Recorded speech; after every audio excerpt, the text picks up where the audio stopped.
Regardez les images du porte-avions Lincoln. Il est au cœur de ce qui est en train de se produire.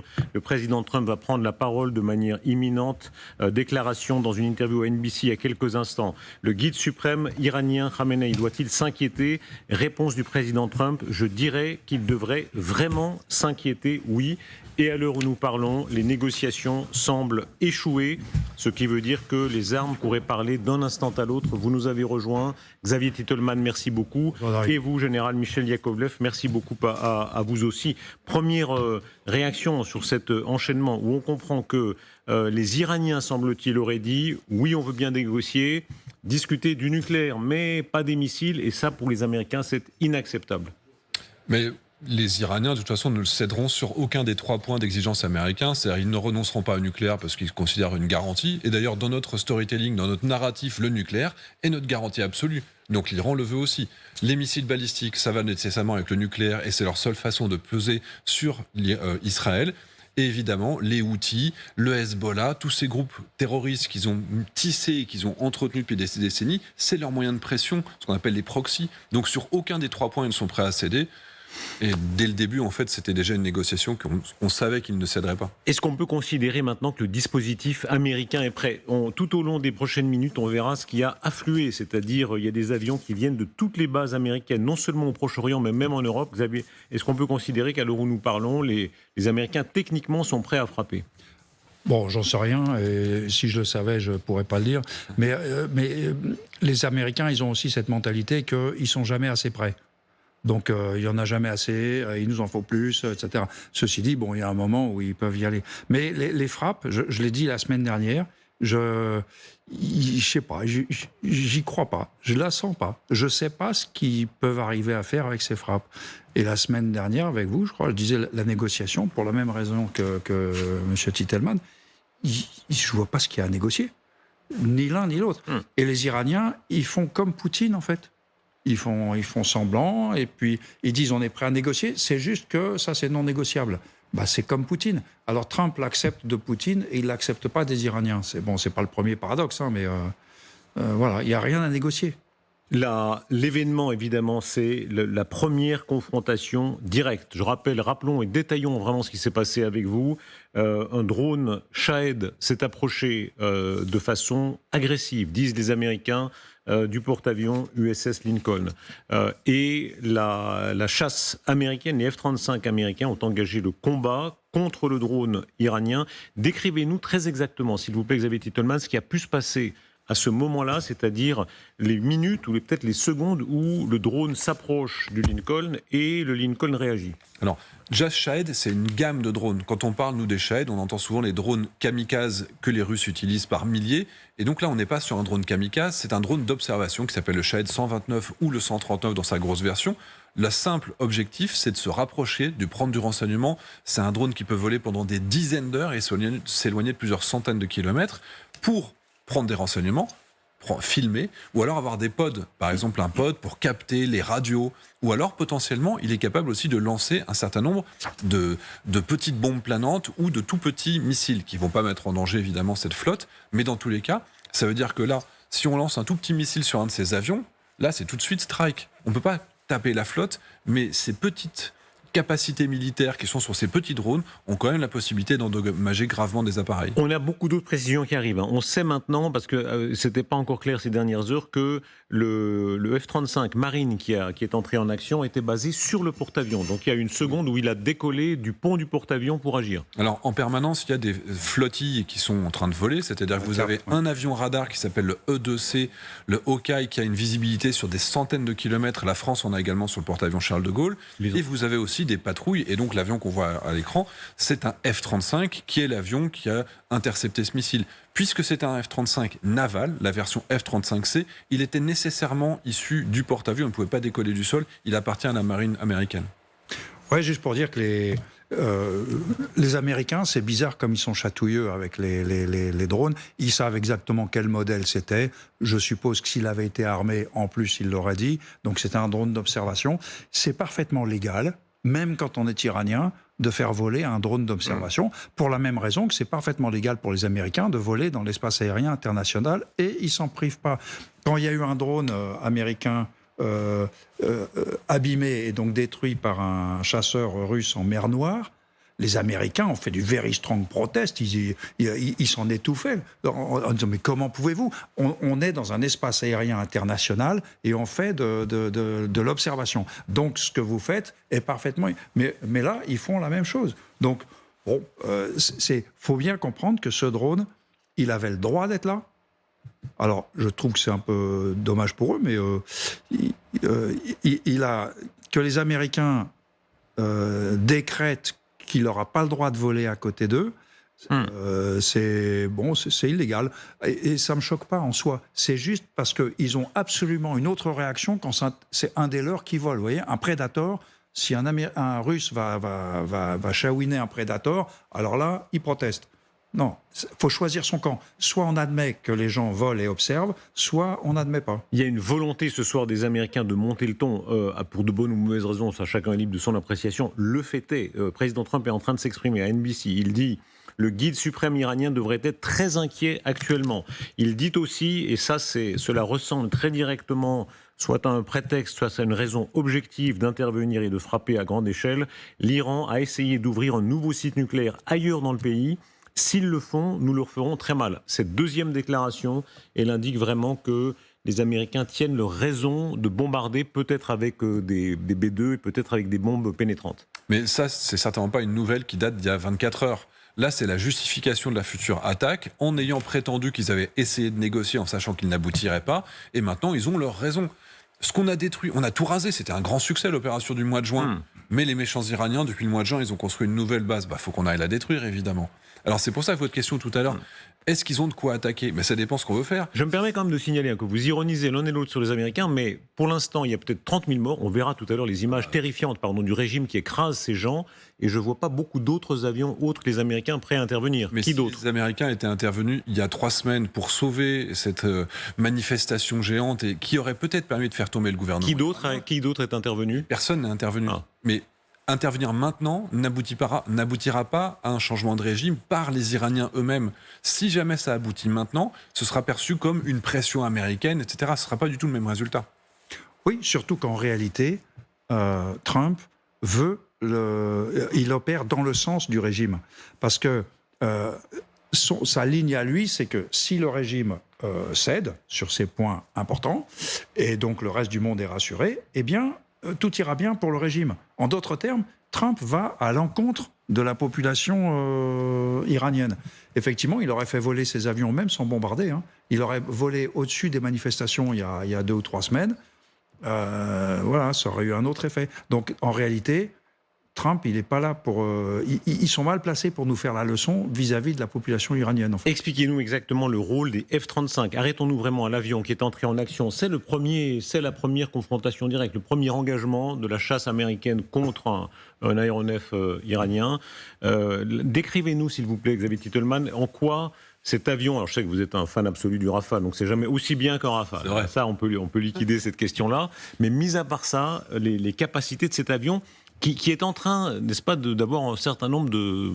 Enfin, il existe depuis quelques années, mais pas dans un usage aussi extensif. Alors, il est par exemple toujours pas capable de faire de l'antinavire. Donc il n'a pas encore toutes ses capacités opérationnelles. C'est un avion qui, sur le papier, est un appareil furtif qui permet du coup de se rapprocher quasiment de n'importe quelle cible à seulement quelques dizaines de kilomètres pour délivrer non seulement des missiles, mais aussi des bombes planantes qui sont beaucoup plus grosses, beaucoup plus lourdes que si on tirait des missiles dont la plus majeure partie du poids est en fait du carburant.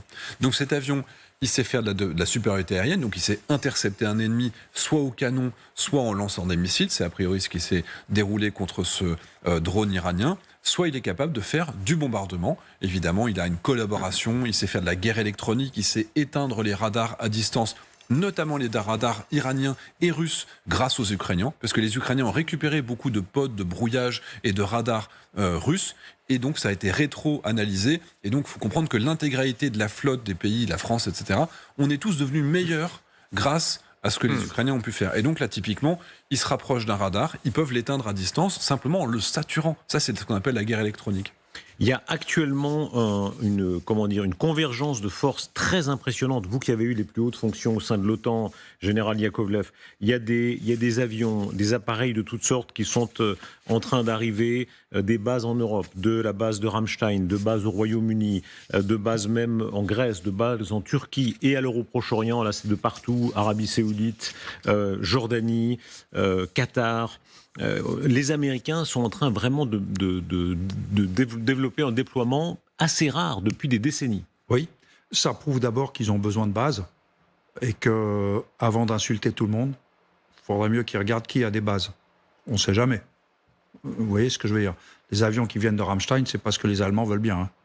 Lakenheath, les Anglais, Incirlik, les Turcs, enfin vous voyez ce que je veux dire. Donc cette manœuvre au niveau global, mondial, que peuvent se permettre les Américains, dépend de leurs alliés.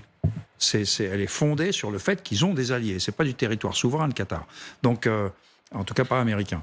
Et donc, ça c'est la première leçon. Ils ont une capacité de gesticulation, de positionnement global massif, et on en est très content. On en était très content jusqu'à une date récente. C'est parce qu'ils ont des alliés, déjà au départ, qui pour l'instant leur rendent service. Ensuite, la deuxième chose à dire, c'est qu'il y a ce déploiement de force massif, et je reste toujours perplexe, jusqu'à que les événements me fassent changer d'avis, je reste toujours perplexe sur comment ils feront, qu'est-ce qu'ils feront, et qu'est-ce que ça amènera. C'est là où j'y crois pas. Ils peuvent bombarder, ils vont le faire pendant je ne sais pas combien de temps, ils vont bombarder et tout. Et je pense que ça ne changera pas le régime, qui sera toujours là.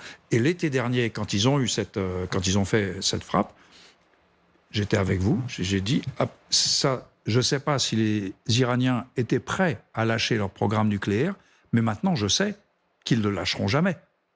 Parce que maintenant, quitte à prendre des baffes, autant développer le programme, et quand ils seront comme la Corée du Nord, on arrêtera de taper dessus. Général, attendez, vous croyez que très gentiment, ils auraient renoncé si on leur avait demandé poliment ? Je ne sais pas où ils en étaient l'année dernière, mais je sais que maintenant, la question ne se posera pas.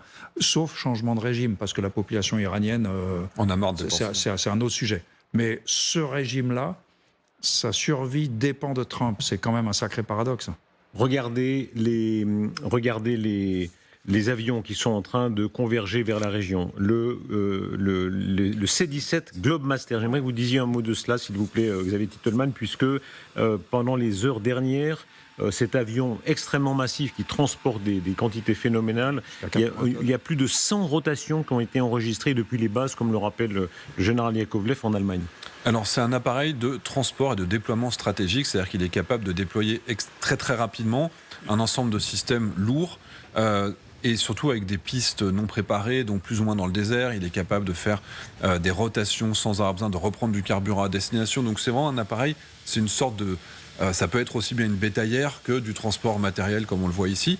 Il peut transporter par exemple des munitions, des obus, des calibres, des missiles. Il peut transporter des systèmes de défense aérien pour protéger les bases qui risquent de subir des attaques, des contrebas. Si des avions américains ont le droit de décoller d'Arabie Saoudite, il y a une certitude, l'Iran tapera sur l'Arabie Saoudite. Donc tous les pays qui autoriseront l'emploi des armes contre l'Iran risquent de subir des rétorsions. Donc logiquement, les Américains accumulent des systèmes de défense également. Expliquez bien ça, s'il vous plaît, l'un et l'autre. Il y a beaucoup de mains qui tremblent en ce moment au Proche-Orient, parce que, alors, il y a les Américains qui déploient ça de façon colossale, mais les Saoudiens, les Omanais, les Qataris, enfin, tous ces gens-là se disent qu'est-ce qu'on va prendre dans la figure en retour. Oui, c'est... donc jusqu'à présent, Trump les a écoutés, parce qu'on sait qu'ils ont fait des remonstrations très, très fortes pour dire faut pas... Et en fait, ça met la pression sur Trump au sens, il faudra qu'il réussisse son coup. Vous voyez, tout le monde prend des risques. Il fait prendre des risques à tout le monde. Des risques de se prendre une dégelée de la part des Iraniens. Si son coup réussit, que les Iraniens plient, peut-être qu'ils deviennent une démocratie jeffersonienne, etc., eh ben, je serais le premier à dire, OK, là, on est dans le génie, il a réussi. Mais s'il bombarde pendant 6 mois et qu'après, il arrête faute de bombes, et que ça se transforme en libre. Et que les Iraniens sont toujours là, en disant même pas mal, bah, je sais pas. Et là, la puissance américaine sera vue autrement. Donc on est vraiment dans un test de virilité va falloir... il n'a pas le droit de se rater sur ce coup-là. Regardez l'image qui suit, parce que ça montre la différence qu'il y a dans une analyse évidemment posée à Paris, dans un studio, et la réalité de ce que vivent les gens sur place. C'est-à-dire là, on voit la dimension criminelle, évidemment, du régime de la République islamique d'Iran. Et cette image est terrifiante. Nous l'avons volontairement arrêtée au moment où les voitures des forces de répression écrasent physiquement, assassinent les manifestants. Alors c'est une image parmi des centaines qui témoignent de ce que font les gardiens de la Révolution et tous les corps de répression, c'est-à-dire qu'ils tirent à balles réelles, souvent dans la tête, et ils écrasent leur propre population au sens propre. Cette image, évidemment, est tout à fait terrifiante. Et ils viennent achever les blessés dans les hôpitaux. Donc on est sur... De toute façon, on sait qu'on a au minimum 30 000 morts depuis par toutes les sources qu'on peut avoir, peut-être 38 000 d'après les familles de personnes de l'étranger. La question n'est plus aujourd'hui de savoir si le peuple est contre ce pouvoir. On en a la preuve jour après jour. Dès qu'il y a des élections un tout petit peu libérales où ils vont pas tricher, on sait que c'est toujours les plus progressistes qui gagnent les élections, ce qui fait que du coup ils sont désavoués, ils ne peuvent pas accéder au pouvoir à cause des grands ayatollahs. Et on sait très bien que la population souhaite le départ de ce carcan. On se souvient avec les pauvres filles qui avaient essayé de retirer leur tchador à un moment. On sait très bien qu'est-ce qu'elles sont devenues malheureusement. Et année après année, ça ne peut aller qu'en empirant pour ce pouvoir. Quels sont les moyens, vous êtes tous les deux dans vos spécialités extrêmement renseignés, quels sont les moyens qu'ont les Américains, avec le renseignement sur place, notamment du Mossad, avec le renseignement satellitaire très puissant dont ils disposent, pour frapper de manière plus directe les chefs des gardiens de la Révolution? Il y a 120 000, ils ne peuvent pas les tuer tous, mais en tout cas les chefs responsables de cela. Mais alors, la coordination, déjà, le savoir où se trouvent les chefs, moi je suis convaincu que quels que soient les efforts que fassent les Iraniens pour essayer de se cacher, ils savent où est l'ayatollah Khamenei et tout son état-major. Mais la question, c'est un petit peu comme le Hezbollah. On a tué combien de chefs du Hezbollah? La France, on a tué combien de chefs au Sahel? Il y a toujours une nouvelle tête qui repousse derrière. Donc déjà, tuer les chefs ne veut pas dire que c'est la fin de ce régime. Tant que ce régime a la capacité d'imposer sa volonté à la population, il va continuer. Si, il y a 3 semaines, les Américains avaient dit on va taper sur les militaires, sauf les unités militaires qui seraient passées dans le camp des manifestants. Dans ce cas-là, il y a peut-être un potentiel d'arriver à un renversement du pouvoir qui est appelé des vœux de la population. Mais tuer les chefs ne veut pas dire qu'on gagne idéologiquement cette guerre, au contraire en général. Quels sont les moyens techniques, encore une fois, qu'on comprenne bien, les moyens techniques de les viser? On se rappelle que le Mossad avait placé des beepers qui ont mutilé ou assassiné un très grand nombre, des milliers, en tout cas plus de 1000. Plus de 3000. Plus au total. Beaucoup sont blessés, ils ont perdu des jambes, etc. Donc les officiers du Hezbollah. Là, est-ce que des moyens pareils pourraient être utilisés? Alors, ils ont des moyens de frappe dans la profondeur, à grande distance, avec une très grande précision, capables d'aller très profond et tout. Oui, ils ont la capacité de frappe. Il leur faut le renseignement actualisé, si vous voulez. C'est pas hier, il était là. C'est maintenant, il est là. D'après, comme j'ai accès à aucun renseignement, d'après ce que j'ai compris, ce sont les Israéliens qui sont les mieux, qui ont un réseau plus dense, plus voilà. Maintenant, la population, je suppose que la population, si elle savait à qui donner du renseignement et qu'elle se disait qu'elle peut le donner sans que ce soit un piège ou elle se fait avoir, elle donnerait le renseignement, mais peut-être pas aux Américains. Vous vous souvenez du nombre de fuites que les Américains ont eues quand Trump a donné des renseignements à Poutine et que quelque chose comme 22 agents ont été tués par les Russes. Donc, les gens ne prendront pas de risques avec les Américains. Avec les Israéliens, oui. Avec les Américains, j'ai un doute. Pour celles et ceux qui nous rejoignent maintenant, je rappelle les événements qui se précipitent et l'heure décisive qui semble approcher avec la négociation qui aurait échoué. Le président Trump va parler dans quelques instants. Il s'est déjà exprimé sur une chaîne américaine. Il affirme que l'Iran a essayé d'ouvrir un nouveau site nucléaire, ce qui justifierait visiblement à ses yeux une opération militaire d'ampleur. Il s'exprime aussi sur le guide suprême iranien Khamenei en disant il devrait être très inquiet actuellement, ce qui résonne évidemment comme une menace. On voyait tout à l'heure les moyens d'action, le drone Reaper, le Tomahawk, les avions US, c'est-à-dire les F-15, les F-18, les F-35. Les B-2 avec la grosse bombe bunker killer. Comme premier assaut, Xavier Titelman, comme premier assaut en termes aériens d'abord, quels sont les moyens qui seraient le plus logiques pour les Américains? Alors, ce seraient des centaines de missiles de croisière principalement des Tomahawk qui seraient lancés depuis les navires et depuis les sous-marins dédiés, mais également des missiles de croisière qui peuvent être lancés par les avions eux-mêmes. Donc au total, on peut avoir 500, 800 missiles de croisière qui pourraient arriver dans la première heure, tous en même temps, coordonnés. Évidemment, ça met à mal la capacité de commandement iranienne, ses communications, etc. Dans un deuxième temps, alors, les drones Reaper sont des drones qui vont quand même relativement lentement, c'est adapté pour le Sahel, mais si par malheur il restait des systèmes de défense aérien qui sont tirés, même pour certains depuis l'épaule, c'est un drone qui fait plutôt du renseignement et s'il se rapproche trop de ses cibles, il a la possibilité quand même d'être abattu. Donc j'aurais tendance à penser que les Américains resteraient le plus loin possible.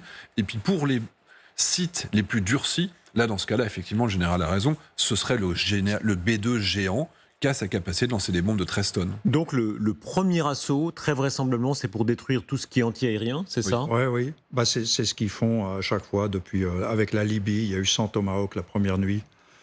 Mais ils vont continuer à bombarder. Vous savez qu'en Libye, les Américains ont bombardé 4 ou 5 fois la même cible. Parce qu'après, on a tiré sur toutes les cibles. Qu'est-ce qu'on fait ? On reprend les premières. Donc, il y a eu des dépôts de camions où tous les camions ont été détruits. Ils ont retiré des trucs. Donc, il y a tout ce qui m'inquiète dans cette puissance américaine, c'est à la limite sa débauche de puissance. Et il y a un moment, quand on a traité toutes les cibles, voilà, qu'est-ce qu'on fait, chef ? On continue à taper. C'est ça qui m'inquiète. C'est qu'on arrive à ce moment-là où on continue à taper. Oui, pourquoi faire ? Je ne sais pas, mais on continue à taper. Ce que vous décrivez est fascinant. Cette volonté de puissance totale, alors elle suscite ou de l'antipathie ou au contraire une très grande sympathie, parce que contre un régime comme ça, évidemment, mieux vaut en avoir trop que pas assez, mais ils veulent être prêts à 200%, 300%. Mais pour faire quoi ? Pour faire quoi ? C'est ça la vraie question. Les militaires, est-ce qu'ils peuvent faire tomber un régime en bombardant de la Serbie ? Ça ne s'est jamais arrivé. Donc détruire des infrastructures, mettre à mal un programme balistique ou nucléaire, pourquoi pas, mais ça ne le fait pas revenir à zéro. Donc on peut continuer à taper. Ça n'est jamais arrivé. Dans le cas, par exemple, de Milosevic, ça a quand même un petit peu diminué sa capacité politique. Mais ça n'a pas fait tomber le gouvernement immédiatement. en place. Ouais. Et là, en ça ne fait pas du bien. Ça ne fait pas du bien un régime si on détruit toutes ses capacités, si on détruit. Mais avec une garde prétorienne. On fait pas, ils vont pas tuer 150 000 personnes depuis les airs. Ouais. Ces gens, ils sont répartis un peu partout. Oui. En revanche, je pense que les Américains feront de leur mieux, il faut quand même leur reconnaître ça, pour qu'il y ait le moins de ce qu'on appelle pudiquement les victimes collatérales, donc qu'on tue le moins de gens, le moins d'innocents possible. Donc les cibles seront des cibles, qu'on appelle ça, légitimes, enfin militaires, liées au programme nucléaire, etc. Mais je me dis, quand ils auront bombardé toutes leurs cibles, ils feront quoi ? Alors je me suis toujours demandé si les Pasdaran qui vivent dans des casernes, s'ils flinguaient les casernes, ça forcerait les Pasdaran avec leur famille à aller vivre ailleurs. Et ça les mettrait à portée de la population. Ça, c'est peut-être un truc à... Vous voyez ce que je veux dire ? Vous seriez bon pour un putsch, général Yakovlev. Je suis pas sûr que ça marcherait, mais moi, ce que je dirais, si on sait où sont les casernes des Pasdaran, parce qu'ils vivent justement à l'abri de la population. Ouais. Donc on bombarde toutes ces casernes pour qu'ils soient obligés de vivre au bout de la rue avec l'épicier qui, en fait, son fils a été flingué à l'hôpital avant-hier. Vous voyez ce que je veux dire ? Donc, mettre les familles des Pasdaran à portée de la population. Ça, c'est peut-être un truc qu'ils arriveraient à faire. Mais sinon, ce que je crains, c'est qu'ils déclenchent une campagne, et puis ça va bombarder, puis ça va continuer à bombarder, et on se retrouvera le soir, on dira « Ah, ça bombarde », ah oui, ça bombarde, et il se passe quoi ? Il se passe rien, mais ça bombarde. Oui. Arrêtons-nous à la déclaration la plus neuve de la soirée, et vraiment, elle change la physionomie de ce que nous sommes en train de vivre. Le président Trump affirme que l'Iran a essayé d'ouvrir un nouveau site nucléaire. Si c'est le cas, enfin s'il le confirme, ça veut vraiment dire qu'il tient là la raison ou le prétexte d'intervenir. Arrêtons-nous au B2, puisque c'est l'arme suprême qu'il avait utilisée lors des précédents bombardements que vous rappeliez, général. Pour lui, Xavier Titelman, c'est vraiment l'arme. Alors tout, il adore ses B2, c'est les B2 qu'il a montré au président Poutine en lui disant « Regarde, ça c'est ma force principale ». Dites un mot de le côté incroyable de ces avions. Alors c'est un avion qui a été conçu à la fin de la guerre froide et donc les Américains en ont acheté qu'une vingtaine à 2 milliards de dollars l'exemplaire des années 90. Donc c'est un avion qui est incroyable en termes d'efficacité. Donc l'avion qu'on voit là, chaque unité c'est 2 milliards. C'est 2,2 milliards de dollars de 1990. Donc autant vous dire qu'avec l'inflation c'est beaucoup plus aujourd'hui. Le revêtement furtif, c'est quelque chose qui, aujourd'hui, empêche même l'avion d'être simplement entreposé à l'extérieur. Il s'use quand il prend le soleil. Son revêtement, sa peinture va absorber les ondes. Ses formes renvoient les ondes vers d'autres endroits, si bien que son objectif, c'est de pouvoir même arriver sur un terrain et de pouvoir faire ses missions sans même avoir eu besoin de détruire la défense aérienne. On se souvient par exemple, ils n'avaient pas eu l'autorisation, les Américains, d'aller sur l'Afghanistan. Le Pakistan leur avait retiré l'autorisation. Ils étaient passés au travers du Pakistan pour bombarder l'Afghanistan sans leur dire, puisque de toute façon, personne ne peut les détecter. Ce que vous décrivez saisit vraiment. Ça veut dire qu'à l'heure où nous parlons, il est 21h, 1 heure de Paris, je crois qu'il est 2 heures de plus à Téhéran. Peut-être que déjà maintenant, si le président Trump le veut, sans que cet avion soit visible de personne, il peut être en route vers les sites. Visible de personne. Il y a un doute. Là, les Chinois travaillent beaucoup sur des radars qui peuvent voir ces avions, parce que ces avions sont optimisés face à une gamme d'ondes particulières, qui sont les radars embarqués sur les avions. Bon. Mais avec des radars qui font, je sais pas, 5 ou 8 mètres de large, en bande, je ne sais plus laquelle, en bande G, V, du coup, l'avion, il n'est pas optimisé pour ça. Alors, et les radars à réflexion troposphérique les voient de très loin. Alors, ça ne permet pas de tirer un missile dessus, mais ça permet de savoir qu'il est là. Il arrive. Donc, la furtivité... Moi, j'avais entendu un général américain il y a 20 ans, dire « la furtivité est un moment dans l'histoire ». Oui, tout à fait. Alors, ce que je dis est valable pour l'Iran, pour l'Afghanistan, pour le Pakistan. Et effectivement, ces pays ne peuvent pas voir. Les Français, on a un radar qui s'appelle Nostradamus, qui était le premier, on avait pu prouver aux Américains qu'on était capable de voir les F-117 à l'époque. Donc la France a cette technologie et on vient de remettre en service le Nostradamus justement pour voir les éventuels avions furtifs passer. Regardez cette image-là, les avions symboles de la puissance américaine, c'est-à-dire le B-2 dont on vient de parler, et les prédécesseurs, c'est-à-dire les générations de bombardiers. Alors en fait non, ils ont 3 types de bombardiers qui font 3 choses en même temps différentes. C'est-à-dire qu'ils ont un tel moyen, telle débauche de moyens, qu'ils ont effectivement le B-2 furtif qui est l'avion ultime.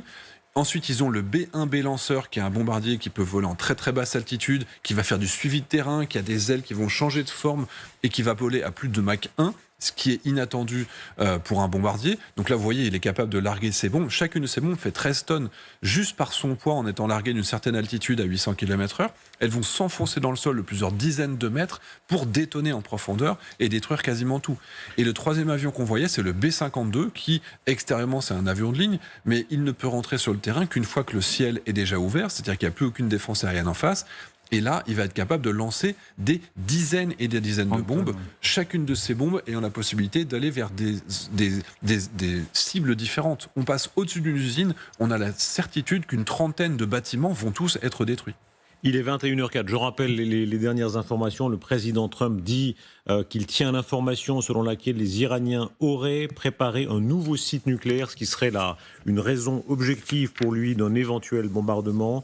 Il menace aussi très directement le guide suprême iranien Khamenei en disant, je cite, « il devrait très fortement s'inquiéter ». Regardez de quelle façon les Iraniens ont défié et provoqué en quelque sorte les Américains, d'abord par, semble-t-il, un refus de négocier, en tout cas sur certains domaines, les missiles balistiques, et aussi et surtout l'action de ces navettes. Le bateau pétrolier battant pavillon américain a été approché par ces navettes de combat iraniennes. L'USS McFaul s'est immédiatement porté à son secours avec un appui aérien. Là encore, reconstituons les faits, comme avec le drone. Xavier, qu'est-ce qui a pu se passer en enchaînement ?